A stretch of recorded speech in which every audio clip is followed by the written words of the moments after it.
Greetings, our lovers, and welcome to our next sneak peek of some of the work to be offered in the 2023 Rockport Art Association and Museum's annual art auction, to be held on Saturday, May 6th at 2 p.m. EST, online only. Thanks for joining me, Judy Curtis, as we delve into some of the offerings in this year's annual art auction. For those of you who aren't familiar with the auction, this prestigious fundraising event attracts serious collectors from across the country, as well as those just starting an art collection. The auction, now in its 38th year, features works by master Cape-Ann artists of the past, such as Anthony Teamy, Emil Gruppi, Charles Paul Gruppi, Antonio Serino, W. Lester Stevens, Paul Strizik, Max Cuny, Charles Mavali, Don Stone, Al Serapak, and many more. The auction specialises in Cape-Ann art, but it's not limited to this region, and also includes works by numerous other prominent historic American artists. Let's start today with Charles Paul Gruppi, who was the father of one of Cape-Ann's finest, Emil Gruppi. Early on in his life, Charles was interested in art and taught himself to paint in oil and watercolours through what he called the trial and error method. He left school at 13 and continued to paint in his free time while working odd jobs to earn money. After Charles was married and when his 4 children were still quite young, he moved the family to Holland, specifically Katwijk aan Zee, and forgive my pronunciation if that's not right, which had morphed from a small fish town into a serious art colony.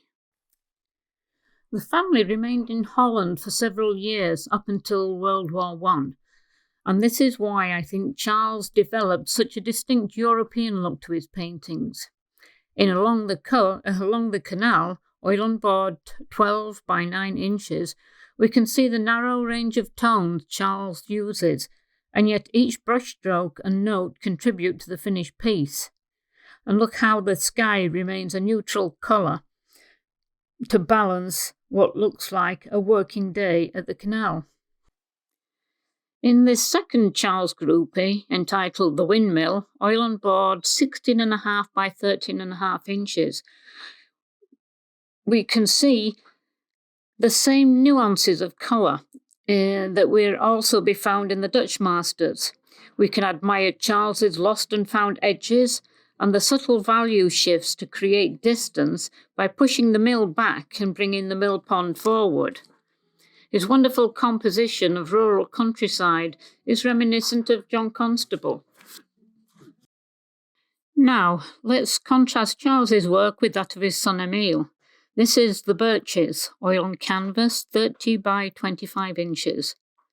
As much as Emil loved painting the landscape, it was often used almost as a backdrop to his focal point when painting trees. Apart from the choice of subject matter, both father and son use impressionist brushwork with lots of soft edges, especially in Emil's case.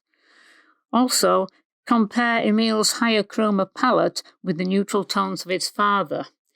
Perhaps this is because Emil did his art studies in America, while his father embraced a more European style. This is Gloucester Harbour Schooners, oil on canvas, 25 by 30 inches, by Camillo Andriani.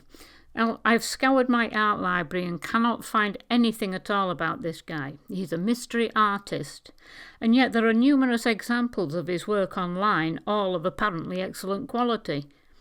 He was born in Massachusetts in 1908 and passed away in 1990. In between, he studied in Boston and is noted for his repertoire of vibrant landscapes, dramatic snow scenes, and marine paintings such as this one.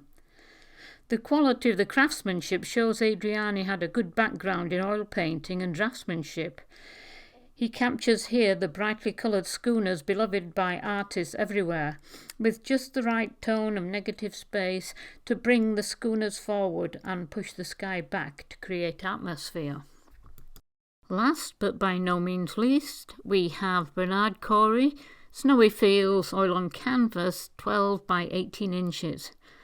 I think it's interesting to see how Corey handles his trees compared, say, with Emil Gruppe's birches.